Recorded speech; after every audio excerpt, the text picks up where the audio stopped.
Hola, ¿qué tal? ¿Cómo están? En este video vamos a ver las características de los conjuntos y subconjuntos parte 2 y también lo que son los conjuntos potencia.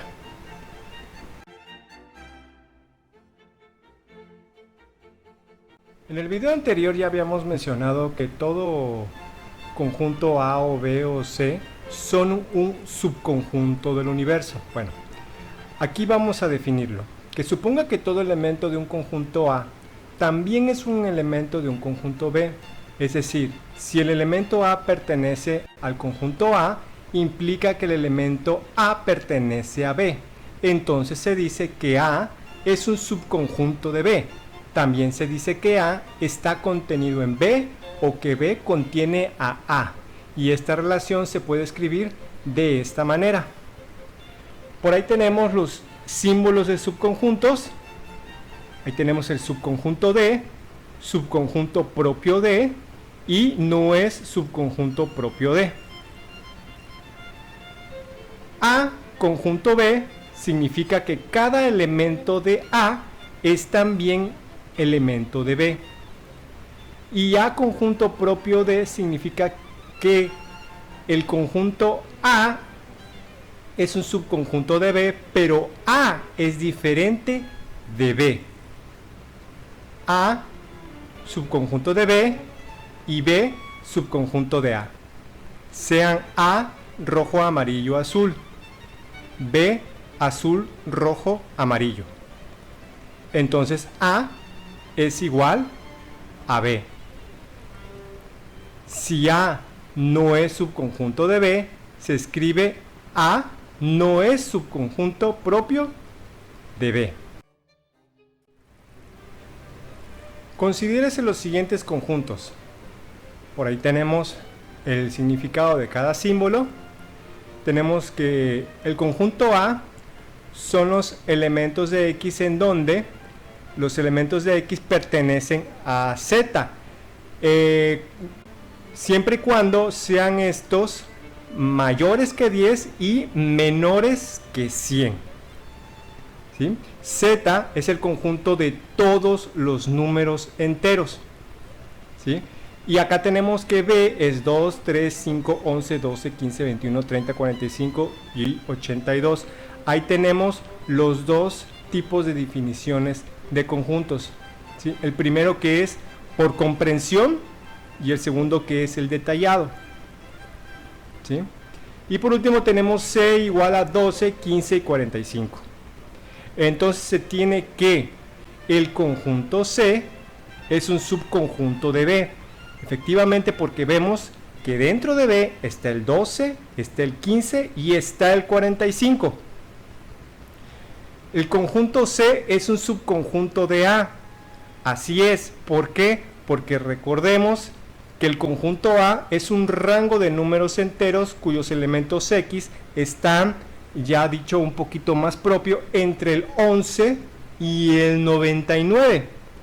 Entonces 12, 15 y 45 están dentro de ese rango, por lo tanto es un subconjunto de A. Tenemos que B no es un subconjunto propio de A. ¿Sí? ¿Por qué? Porque ciertamente el 2, el 3, el 5 no pertenecen al conjunto A. El conjunto B no es un subconjunto de C, porque ciertamente B no puede estar dentro de C, es al revés. En el siguiente dice que A no es un subconjunto propio de B. Ciertamente, ¿por qué? Porque muchos elementos de A están fuera del conjunto de B. O sea que es al revés. Y A no es un subconjunto propio de C, pues por lo mismo, porque A no puede estar dentro de C.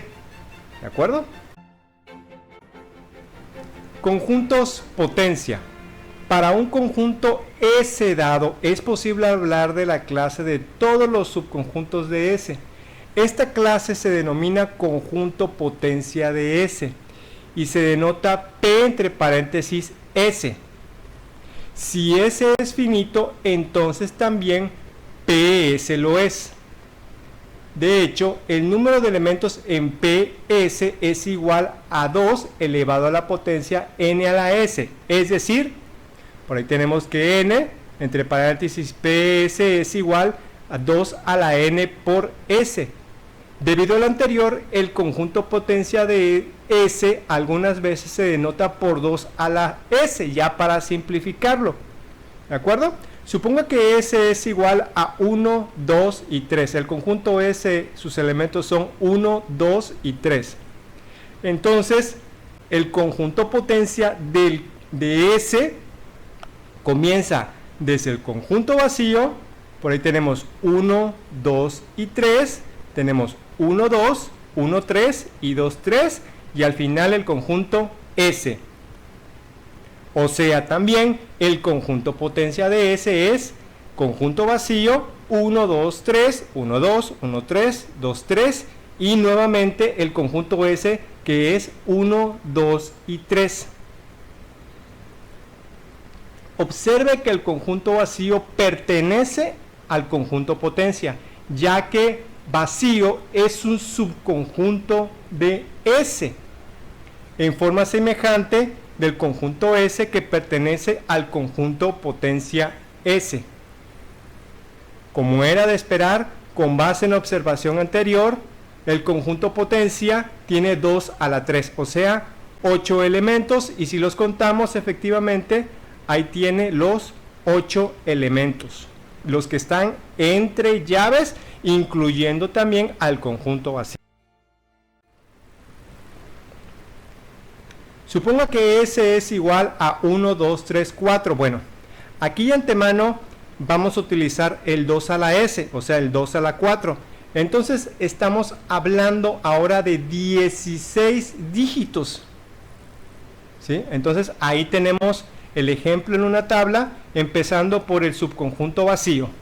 Después tenemos los llamados subconjuntos unitarios, que es el 1, 2, 3, 4. De ahí vienen subconjuntos finitos, de 2 en 2, 1, 2, 1, 3, 1, 4, 2, 3, 2, 4, 3, 4. Los subconjuntos finitos de 3 elementos, 1, 2, 3, 1, 2, 4, 1, 3, 4 y 2, 3, 4. Si se dan cuenta, son las posibles combinaciones de 1, de 2 elementos y de 3 elementos, no importa el orden.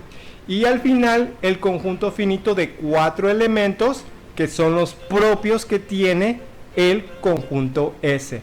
Entonces, si los contamos, ahí tenemos 1, 2, 3, 4, 5, 6, 7, 8, 9, 10, 11, 12, 13, 14, 15, 16 elementos dentro de nuestro conjunto potencia. ¿Sí? Aquí lo tenemos de forma lineal. Entonces, conjunto potencia, ahí tenemos el conjunto vacío, los primeros 4 subconjuntos unitarios, de ahí tenemos los 6 subconjuntos finitos de 2 elementos, sus posibles combinaciones, no importa el orden. De ahí tenemos los subconjuntos finitos de 3 elementos y al final el subconjunto finito S. ¿Sí? O sea, también ahí lo tenemos ya bien detallado. Empezamos desde el conjunto vacío. Vean que ahí tenemos los 4 elementos unitarios. Ahí tenemos los 6 elementos de 2 elementos. Ahí tenemos los 4 subconjuntos finitos de 3 elementos. Y finalmente tenemos desarrollado el 1, 2, 3, 4, que es nuestro conjunto S. Observe que el conjunto vacío pertenece nuevamente al conjunto potencia, ya que el conjunto vacío es un subconjunto de S, en forma semejante como el conjunto S, y pertenece a la potencia del conjunto S. Como era de esperar, con base en observación, el conjunto potencia de S tiene 2 a la 4, los 16 elementos que ya les había mencionado anteriormente. El conjunto de elementos de un conjunto no vacío puede ser finito o infinito. Un conjunto es finito, como lo mencionamos anteriormente, cuando se pueden listar exhaustivamente sus elementos en algún orden. y en consecuencia contarlos uno a uno hasta alcanzar el último. Ejemplos de conjuntos finitos son, por ejemplo, los empleados de una empresa, los periódicos de un país, los proveedores de la industria de la construcción, etc. En caso contrario, si el conjunto no posee un último elemento, se dice que es un conjunto infinito, como por ejemplo el conjunto de enteros positivos, que es de 0 a la n, el número de rectas que pasan por un punto, que son infinitas, etc. Estos conjuntos son infinitos porque no es posible listar todos sus elementos y enumerar explícitamente la totalidad de ellos. El proceso de conteo de los elementos nunca termina para un conjunto infinito. De ahí el término. Ahora vamos a ver lo que son los diagramas de Venn, ¿sí? El diagrama de Venn es un gráfico donde los conjuntos se representan con regiones encerradas en un plano. Aquí el conjunto universo U es el interior de un rectángulo y los otros conjuntos se representan por círculos dentro del rectángulo. Esto ayuda mucho a entender mejor cómo se van desarrollando nuestros conjuntos y a su vez también van a ser muy útiles para nuestro siguiente video, que son los operadores entre los conjuntos. Entonces ahí tenemos nuestro conjunto universo y ahí tenemos el ejemplo de 3 conjuntos A, B y C dentro del universo. Si A es un subconjunto de B, entonces el círculo que representa A está dentro del círculo que representa a B, como se muestra en esta figura. Como ahí pueden ver, ahí tenemos que en el inciso A, que A es un subconjunto de B, o sea que todo lo que está dentro de A, ¿sí?, también pertenece a B. Tenemos el caso del inciso B, que A y B son ajenos, y tenemos el caso del inciso C, que bueno, de una u otra manera, y eso lo vamos a ver en los operadores de los conjuntos, que puede ser una unión o una intersección, o una diferencia o un complemento. A y B son ajenos, entonces el círculo que representa A está separado del círculo que representa a B. Y no obstante, si A y B son dos conjuntos arbitrarios, es posible que algunos elementos estén en A, pero no en B, que otros estén en B, pero no en A, que era lo que les decía, que aquí es donde nosotros lo vamos a utilizar para nuestras operaciones con conjuntos. Ahora, aquí tenemos un ejemplo de los conjuntos a través de un diagrama de Venn, de cómo son subconjuntos de al final de un conjunto real. Como pueden ver, ahí tenemos el conjunto real, que es el azul, que son todos los números reales, ¿sí? Obviamente, ampliarlo más sería ya el universo, ¿sí? Tenemos el conjunto racional, que es el amarillo, pero vean que el racional y el irracional son ajenos, ¿sí? Uno no puede pertenecer dentro del otro, pero por ejemplo, los números enteros, que están representados por la letra Z, ¿sí?, es un subconjunto de los números racionales. En este caso, aquí en este ejemplo, me atrevería yo a decir que el conjunto de los números enteros no negativos es un subconjunto de Z, conjunto de los números enteros, ¿sí? Y finalmente el conjunto de los números naturales, ¿sí?, es un subconjunto de los números enteros. Entonces, este es un ejemplo de cómo se puede utilizar también los diagramas de Venn para ver las diferencias o semejanzas entre algunos. Por último, en este ejemplo del diagrama de Venn, he creado 4 conjuntos en donde D es el conjunto del sistema decimal, el H el hexadecimal, el O el octal y el B es el conjunto del sistema binario. Entonces, ahí tenemos nuestro universo, ¿sí?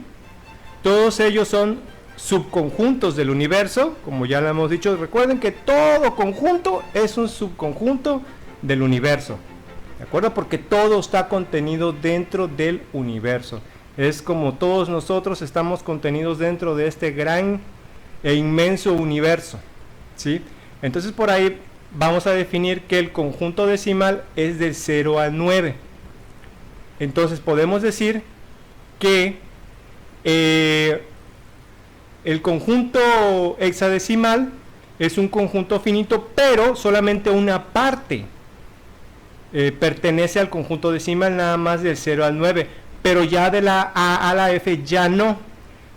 Pero el conjunto octal sí es un subconjunto del sistema hexadecimal, ¿sí? Porque está dentro de los elementos del 0 al 7, y obviamente también es un subconjunto de nuestro sistema decimal.